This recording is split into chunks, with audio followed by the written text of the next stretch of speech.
What would a suit in the future look like?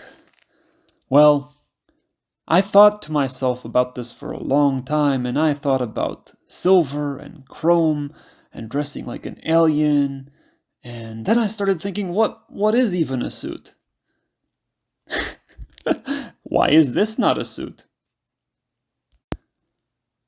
And I can see throughout all of history that we have had different interesting perceptions of what suits will look like in the future. Current events have given me an answer that I'd like to share. Hello everyone! Today we're going to discuss the history of the suit and where I think that the fashion of the business suit, specifically the business suit, will continue to develop in the coming century, perhaps as early as 20 or so years from now. There are a plethora of brilliant videos on YouTube discussing the history of the suit, and I have linked a few of them in the description. Essentially, a suit is several pieces of clothing, usually of similar materials, that are intended to be worn together. The suit originally was a functional garment, and like all functional garments, the wealthy throughout history have attempted to separate themselves from the common rabble, usually by ostentatious displays of fashion. I am sure you are well acquainted with the notion of a macaroni and of a dandy and of other kinds of historically flamboyant clothing of the bourgeoisie, as some people refer. And you can definitely start to see the origins of the modern suits if you take into account the fact that all the frills and whistles have disappeared and reappeared based upon various insurgencies and coups against the ruling elite. Usually because people were dissatisfied at their forced austerity while the wealthy lived in relative luxury and made an effort to display said luxury. With the fall of the guillotine, it became in the interests of the wealthy and fashionable to tone things down a little bit. And from that point forward, the suit tended to follow military fashion closely for a variety of reasons discussed in the videos in the description. Sometimes more eccentrically, other times less so. But this is where the concept of the modern suit originally originates. With the advancements of various technologies such as personal heating in the home and in vehicles, we have seen people do away not just with hats, which make little sense to wear these days. If you have a car, you are going to basically put on your hat when you leave your door and then wear it to the car, take it off when getting into the car, which is also heated, usually, and then you will put it back on when you get out of your car, and then take it off when you get inside the building, and then you will have to look after it for 8 or so hours, and then repeat the same process going home. So, as you can see, there is little incentive for people to continue wearing wide-brimmed or large hats, as well as other accessories such as gloves, since most of the time these items represent merely a liability when leaving one's abode. And as time progressed, and I mentioned earlier that the business suit, the suit that people would wear, not necessarily a business suit, has recently, such as in the 1960s and throughout different periods in history relating to certain wars, attempted to differentiate themselves from the military-inspired corporate uniforms. And this has, again, went and gone throughout history, depending on the political climate of the respective countries and so forth. With modern workforces having an increasingly sedentary and increasingly, when I say sedentary, I mean that they stay inside most of the time, as well as being subject to artificial environments such as air conditioning, the practicality of a suit was reduced to a simple power dynamic, as there is no need for all of those layers of clothing in a professional environment that has heating and other amenities designed to furnish a comfortable environment. However, my friend once told me that in some offices they actually reduce. This was actually a subject of a sexist debate before, because some offices, in order to enforce the dress code policy of wearing suits, actually would not have heating in winter and such, and the men would wear suits because they wanted to remain warm in the office, and suits can be very warm, especially if you have a vest and a coat. It can be very warm. A wool three-piece suit is very snug. But this was a problem because the women were expected to wear short skirts with with stockings, while the men were wearing three-piece suits. So this was a sexist debate. The fact that suits became reduced to a power dynamic and a source of professionalism in the workforce quickly became a sexist issue when women were required to continue wearing uniforms that made the cold environment in these deliberately lacking in heating offices very cold. They were forced to continue wearing these skirts in cold office environments.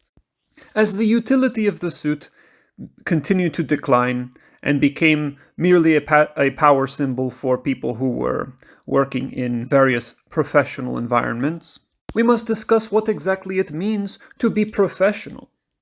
If I search Google, the definition of professional means dressing for the job. It means dressing in a way that conveys to people around you that you are competent and able to do the job for which you have been assigned. And this makes sense for construction workers and other such things. However, for the office worker, would not sweatpants and a t-shirt be the optimal design to demonstrate competence for sitting in a chair all day?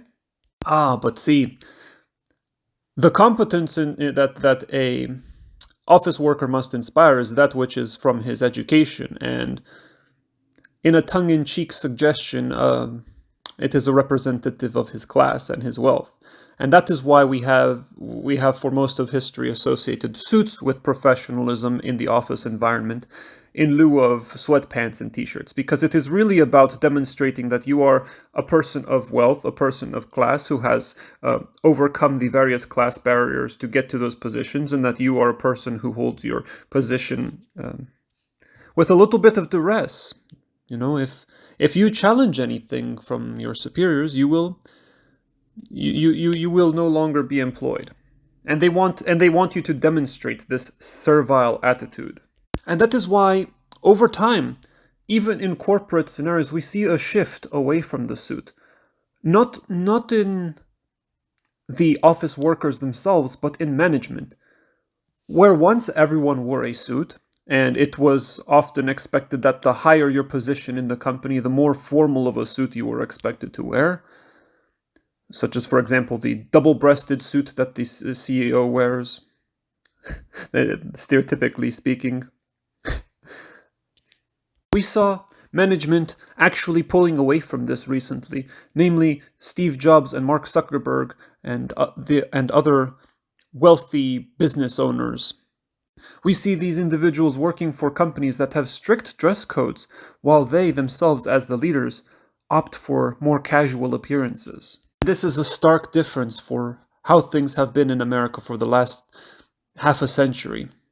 Now, the wealthy are showing their wealth not by the most ostentatious displays of fashion, or even attempting to look more powerful by wearing increasingly formal suits that mimic military hierarchies in the workforce, but by completely shirking them altogether and dressing very casually in environments where people are expected to wear suits, because since it is their company, they get to dress however they want. And that is the new power display. We see this mimicked everywhere. We see this mimicked through all of history, that the power displays that the wealthy will make to show their power oftentimes paradoxically end up copying poverty deliberately. For example, lobster was once considered very cheap food, not even fit for human consumption, but for prisoners, who at many times were treated like subhuman, and they would be fed lobster. And same thing with caviar, and the same with many other uh, foods and items of consumption. And we have definitely seen this in fashion, where high fashion seeks to copy, frankly, homeless people and other menial labor positions. And even recently, I find it a little strange that as of late, I have been seeing, especially with the pandemic and the healthcare crisis, being where the lack of insulin has been killing people, and people have been unable to afford their medicine. It is a little startling to see high fashion copying even hospital environments, in the same way that it has copied poverty through history. Mark Zuckerberg is known for wearing hoodies and other various casual wear at the office, in which people in such positions are often expected to wear suits. He makes a statement by wearing more casual clothing. And he has very many valid reasons for doing so, such as his explanation that he wishes to reserve his cognitive decision-making energy for more important things other than the way one dresses. And this extends to other politicians as well. For example, Obama has been noted to have intentionally scuffed his shoes in order to make himself look more rough around the edges and relatable to the common working man. And during an interview, Obama was asked why he wears the same suit all the time, and he gave the answer that he wears the same suit every time because he does not want to waste his decision-making abilities, like the same response Mark Zuckerberg gave, because he has too many decisions to make throughout the day and wants to be able to dedicate his mental faculties to them. So we see professional wear in terms of business owners going for a perception of being relatable to their consumers, of reserving their computational power, and as well as flaunting the fact that they don't have to wear those stuffy, uncomfortable suits. Which, let us be clear, suits over history have become less and less comfortable because they are worn out of necessity and obligation for short durations, rather than for actual fashion or for representation or for any utilitarian purpose. Where once people wore suits to demonstrate power, now people wear suits to say, "Don't look at me," such as is the case in professional environments, where attracting too much attention from various other people might be resulting in some kind of negative consequences. Usually when you get called into the boss's office, you're about to receive some bad news, or you're usually filled with worry and dread. Suits in the office environment have become kind of like a turtle's shell, and an uncomfortable hiding place for people to hide from their employers, while their employers increasingly dress casually to assert their flaunting of the office regulations. And that is the position in which we are now, in which the suit serves not as a demonstration of power, but instead as a demonstration of servility, of subservience, of appeasement. The people who you will see wearing a suit these days are people in corporate positions who are not related to management, people in court, people getting married, people at weddings, people who open doors, people who wait at restaurants, people who carry your luggage, in roles that are either designed to provide servility to someone, or in roles that are designed to provide appeasement to someone, to show, yes, I am in service of you, or I am here for you. Whereas powerful company leaders repeatedly demonstrate, you are here for me, by avoiding these working uniforms. And much like in all of history, where the fluff and frills of the bourgeoisie were snipped away by the guillotine, we too are starting to have dissent and malcontent amongst the working classes for their insufficient wages, while the wealthy continue to not only demonstrate their wealth through ostentatious displays of circumventing even labor laws, let's be real, but also by the fact that hustle culture has ravenously increased and continues to poke at people's perceived self-perception of laziness as the reason for their poverty, which serves to only inflame the class disparities between the wealthy and the working class. It is in this way, too, that the result of coups have resulted in a trimming down of even today's office suit. Let's shift the focus to the war in Ukraine. The politics of the war in Ukraine are a separate matter, but in this picture we see that Zelensky, the president of Ukraine, is wearing a t-shirt. Do you remember the last time you have seen an American president wearing a t-shirt?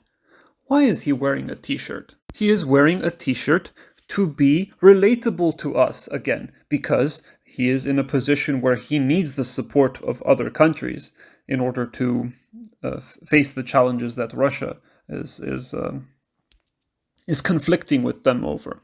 He needs the support from other countries, and we see this by the fact that the patches on his clothing are written in English,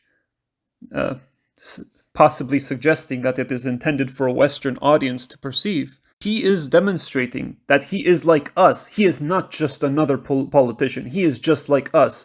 He is trying to demonstrate to the world that he is like everyone else in every other country struggling against oppression. He is trying to tie himself into the plight of the working man all over the world by wearing that t-shirt, that polo. And just like historically, this uniform will still copy military fashion. It still copies military fashion, as you can notice that while it is a t-shirt, it is not just any t-shirt. It is in only drab green or brown colors. And look at this image of him wearing a t-shirt with the shoulder things. It has some kind of decoration on the shoulder, almost mimicking military epaulettes and other military uniforms that seek to emphasize the shoulders.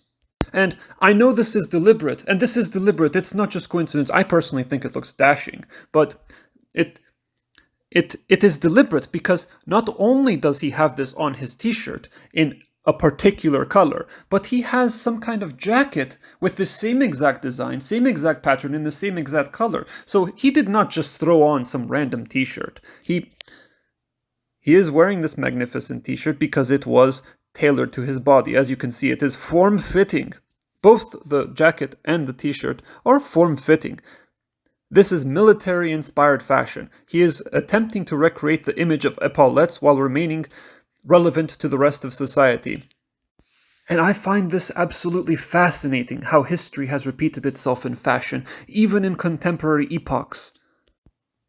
I find it fascinating that the president of Ukraine is wearing a t-shirt in order to represent that he is one of us again, instead of wearing the suit like all the other politicians have. And he is wearing a military-inspired design on his t-shirt, again historically showing that various clothings worn by the wealthy tend to copy those trends by the military in conservative military colors. So fashion in the business suit is at the precipice of a turning point. And here is my prediction, my friends. I have been asking many people about what the future of a business suit will look like. And now I have a conclusion. My prediction is that the future of the business suit, and yes, I mean specifically business or political work suit. Let us make a distinction. I think that suits, as we know them, like 3-piece suits, 2-piece suits, I think they will continue to exist, but they will increasingly be related to fashion and related to expressions of an artistic nature rather than professional Yes, so the business suit as a professional item of clothing, I believe, will be replaced by what I call the professional t-shirt or the business t-shirt. And this business t-shirt will be very different in the same way that the suit is different from just a pair of jeans. I think that the business t-shirt will be completely distinct from a regular t-shirt that is purchased right off the racks. A business t-shirt, according to my prediction, will be a t-shirt in a high quality fabric, possibly making use of spandex, possibly making use of alterations, or possibly custom made to fit the body in a form-fitting fashion. I believe that physical shape, as in the physical fitness of the person wearing it, will sadly be increasingly a common theme in terms of professionalism, and I believe we will continue to see people in positions of power demonstrating that they have access to healthy food and the time for physical activities by showing off powerful musculatures within these clothings. I think that is going to also become more common. I think we are going to start associating physical fitness with corporate power much more. And these suits that are being replaced by these t-shirts. The t-shirts will be in conservative, professional colors, just like suits, and may very well sport insignia relating themselves to the position of the wearer, the company they work for, political and corporate affiliation, and such. So that is my prediction. I predict in the next century, possibly as soon as the next 20 years, that the business suit will be transformed into something more casual, such as a business t-shirt or business polo that is of a conservative color, of a high quality material, and is form-fitting either due to elastics or custom tailoring, and will possibly possess corporate insignia. I'd love to know what you think about my prediction. How realistic do you think that is? If I have less than 100 comments, I would love to respond to them, so please do leave a comment.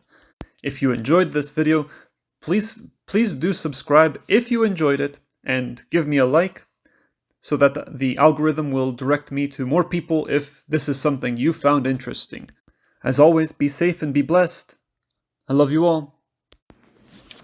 And one final note. As you can see, in court, Mark Zuckerberg opts to wear a suit.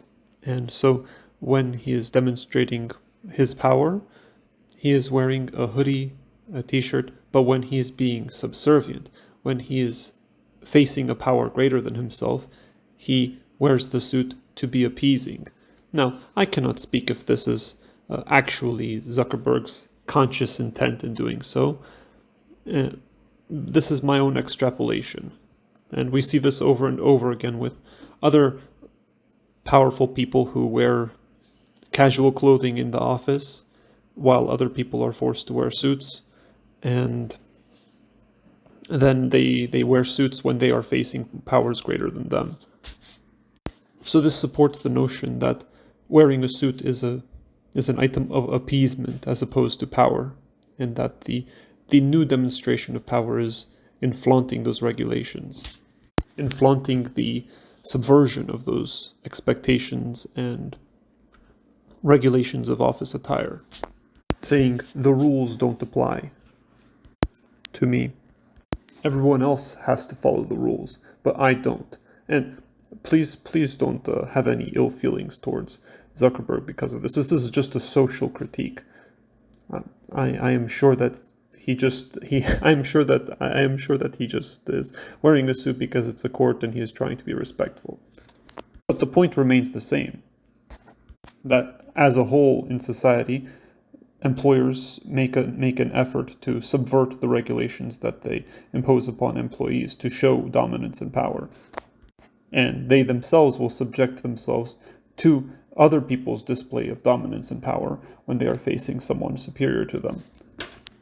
I find this fascinating.